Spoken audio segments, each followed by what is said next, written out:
Guys welcome on our YouTube channel. Guys आज जो topic शुरू करने वाले हैं हम अपने चैनल पे गाइस वो टॉपिक डील कर रहे हैं that deals with the micro economics. Student micro economics एक बहुत ही इंपॉर्टेंट टॉपिक था जो हमने अपने चैनल पे शुरू कर रखा था। That topic was theory of demand. So student theory of demand में हमने पहले भी 2 पार्ट इस वीडियोस के कर रखे हैं। जब हमने इसमें पहला पार्ट कवर किया तो उसमें हमने देखा था डिजायर वांट और डिमांड में स्टूडेंट क्या डिफरेंस। उसके बाद हमने टाइप्स ऑफ डिमांड पढ़े थे। स्टूडेंट जो उसके नेक्स्ट पार्ट किया तो उसमें हमने डिमांड फंक्शंस पढ़े, उसके बाद डिमांड शेड्यूल और डिमांड कर्व करे। तो गाइस आज इस टॉपिक का हम थर्ड पार्ट करेंगे जिसमें स्टूडेंट टॉपिक को कवर करने वाले that is law of demand. तो स्टूडेंट अगर तक आपने हमारी वो प्रीवियस वीडियोस नहीं देखे तो स्टूडेंट उसका जो लिंक है ऊपर आई बटन पे आ रहा है, वहां पे आप क्लिक करके हमारी प्रीवियस वीडियोस देख सकते हैं। तो स्टूडेंट जल्दी से आते हैं आज के टॉपिक पे law of demand. Student law of demand एक बहुत ही इंपॉर्टेंट टॉपिक है और बहुत ही इजी भी टॉपिक है। मोस्ट ऑफ पेपर्स में क्वेश्चंस आपको इस टॉपिक में से आएंगे ही आएंगे। सो जल्दी से शुरू करते हैं आज का जो टॉपिक है that is law of demand. So student law of demand क्या बोलता है कि जो पीपल्स हैं, जो पर्संस हैं,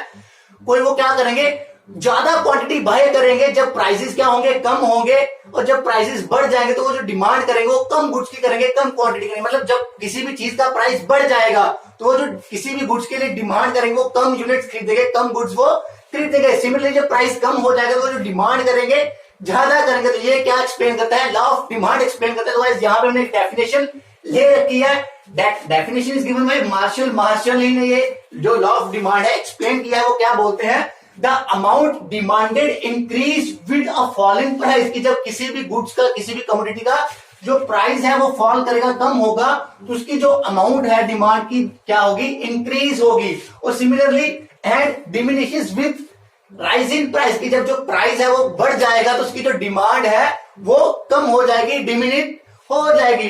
सो गाइस ये लॉ क्या बोलता है कि जब जब गुड्स के प्राइस हाई होंगे, बढ़ेंगे, तो लोग डिमांड गुड्स की कम करेंगे। जब जब प्राइस कम हो जाएंगे तो डिमांड ज्यादा करेंगे।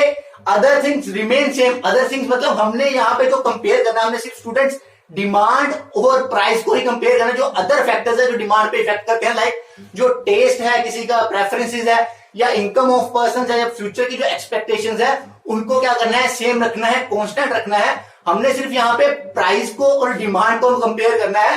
तो जैसे जैसे प्राइस बढ़ेंगे डिमांड कम होगी, जैसे जैसे प्राइस कम होंगे डिमांड बढ़ जाएगी। तो गाइस ये था लॉ ऑफ डिमांड। तो गाइस लॉ ऑफ डिमांड को पढ़ने के बाद मीनिंग करने के बाद गाइस सबसे पहले हम इसकी बात करेंगे assumptions की। assumptions क्या है गाइस, वही जो अदर थिंग्स रिमेन सेम है वो सारी क्या है, assumptions की वो चीज हमने मान के चलने की वो कांस्टेंट है। तो क्या सारी चीजें थी गाइस, यहाँ पे सबसे पहले हमने मान के चले दैट इनकम रिमेन सेम, या इनकम जो है वो क्या रहेगी, कांस्टेंट रहेगी। मतलब जो पर्सन है जो गुड्स क्या कर रहा है, परचेज कर रहा है, उसकी जो इनकम है उसमें चेंज कोई भी नहीं होगा, इनकम सेम रहेगी। बस हम कंपेयर किसको करेंगे, प्राइस और क्वांटिटी डिमांड। देखो जो सेकंड assumption है that is taste and preference remain same. जो पर्सन है जो गुड्स जब कमोडिटी परचेज कर रहा है उसका जो टेस्ट है वो भी सेम रहेगा, प्रेफरेंसेस जिन गुड्स को पहले देता था अब भी उसी को दे रहा है। उसके बाद गाइस प्राइस ऑफ रिलेटेड, जो भी उसकी रिलेटेड गुड्स है, ठीक है, उनका प्राइस भी क्या रहे, कांस्टेंट रहे। मतलब हम कार इंजन, अगर कार की बात करें पेट्रोल इंजन की, तो जो पेट्रोल का प्राइस है वो कांस्टेंट रहना चाहिए ताकि उसकी जो इफेक्ट है कार पेट्रोल कार्स पे ना पड़े। तो स्टूडेंट उसके बाद जो assumption that is no change in size of population. मतलब पॉपुलेशन भी जो है वो भी क्या रहनी चाहिए स्टूडेंट, कांस्टेंट रहनी चाहिए। कंट्री लाइक इंडिया यहाँ पे क्या है, जो पॉपुलेशन है बढ़ती जा रही है। तो पॉपुलेशन बढ़ती जाएगी अगर, तो कितना भी प्राइस हो लोगों ने खाना तो खाना ही है। वो क्या करेंगे, डिमांड गुड्स की करेंगे, चीजों की डिमांड करेंगे। तो पॉपुलेशन भी क्या रहनी चाहिए, सेम रहनी चाहिए। उसके बाद student that is no expectation for rise in price in future. मतलब कोई फ्यूचर के लिए एक्सपेक्टेशंस नहीं होनी चाहिए कि फ्यूचर में किसी चीज अगर प्राइस बढ़ जाएंगे तो लोग आज ही वो चीजें खरीदने शुरू कर दें, चाहे वो थोड़ी महंगी भी मिल रही है। तो गाइस ये सारी assumptions जो हमें मान के चलनी है कि जब हम ये लॉ अप्लाई करेंगे तो ये चीजें सारी क्या रहेंगी, कांस्टेंट रहेंगी, सेम रहेंगे। तो उसके बाद हम इस लॉ को एक्सप्लेन करेंगे। तो एक्सप्लेन करने के लिए डिमांड शेड्यूल हमने तैयार करता है। डिमांड शेड्यूल क्या था कि जब हम प्राइस को और डिमांड को एक टेबुलर फॉर्म में, टेबल्स में क्या करेंगे, रिप्रेजेंट करेंगे। तो गाइस यहाँ पे हम प्राइस ले रखा था, डिमांड ले रखी। तो गाइस जब प्राइस क्या था, गुड्स का 5 था, तो वहां पे जो डिमांड हम करते थे, क्वांटिटी उसकी कितनी, 10 यूनिट्स क्या करते थे, डिमांड करते थे किसी भी गुड्स की। गाइस प्राइस जो 5 से कम हो गया कितना हो गया, 4 हो गया। अभी जो डिमांड थी वो 10 से बढ़ के प्राइस क्या हो रहा है यार, कम हो रहा है, फॉल हो रहा है। तो यहाँ पे क्या हो रहा है, जो डिमांड थी 10 से 20 होगी, मतलब बढ़ रही है,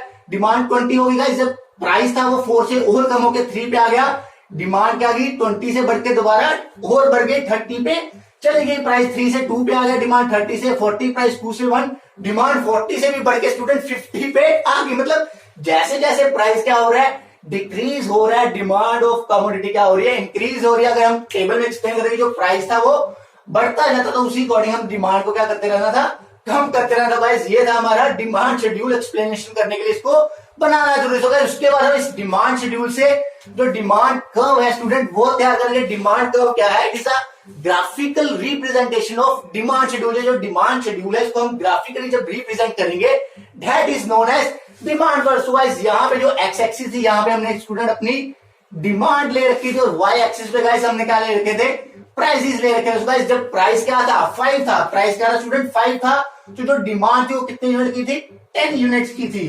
तो गाइस जब प्राइस 5 से कम हो गया कितना हो गया 4 हो गया, तो जो डिमांड थी वो 10 से इंक्रीज होगी, कितनी होगी 20 पे हो गई। जो प्राइस 5 से 4 पे आ गया, डिमांड 10 से 20 पे चलेगी। यहाँ पे सिमिलरली जब प्राइस क्या 4 से कम हो गया 3 पे आ गया था तो डिमांड इंक्रीज होकर 20 से 30 चली गई थी, प्राइस 2 आ गया था तो डिमांड 30 से इंक्रीज होके 40 पे चली गई थी। गाइस सिमिलरली जब प्राइस 1 हो गया था कमोडिटी का तो प्राइस जो उसकी डिमांड थी वो 40 से इंक्रीज होके 50 पे चली गई थी। जो लाइन है that line is known as demand curve. तो गाइस ये जो लाइन है ये हमारी डिमांड को क्या कर रही है, एक्सप्लेन कर रही है कि जैसे जैसे प्राइस बढ़ रहा है डिमांड कम हो रही है, जैसे जैसे प्राइस जो कम हो रहा था डिमांड बढ़ रही थी। गाइस ये था हमारा डिमांड कर्व। सो गाइस उसके बाद हम बात करेंगे that is exception of the law. Law के एक्सेप्शंस क्या है, किन किन जगह पे ये जो लॉ है अप्लाई नहीं होता। So guys there are some exceptions of this law. सबसे पहले गाइस वार और इमरजेंसी। गाइस जब भी कोई कंडीशन वार की या इमरजेंसी की कंडीशन होगी, इमरजेंसी कंडीशंस में क्या होगा, जो कंज्यूमर है जो कस्टमर है वो क्या होगा किसी भी गुड्स को हायर प्राइस पे परचेज करने के लिए भी रेडी हो जाएगा। मान लो दोबारा से अगर लॉकडाउन लग गया तो लोगों को क्या लगेगा कि अगले 10 दिन 15 दिन दुकानें नहीं खुलने वाली है, तो आज ही मार्केट जाके चाहे उनको जो गुड्स है वो थोड़ी ज्यादा प्राइसेस पे भी मिले वो लेके घर में रख लेंगे, क्योंकि उनको पता है कि फ्यूचर में किसी चीज की जो हमें चीज है वो नहीं मिल पाए क्योंकि वहां पे कर्फ्यू है या कुछ ऐसी प्रॉब्लम हो रखी है, कोई इमरजेंसी आ गई है।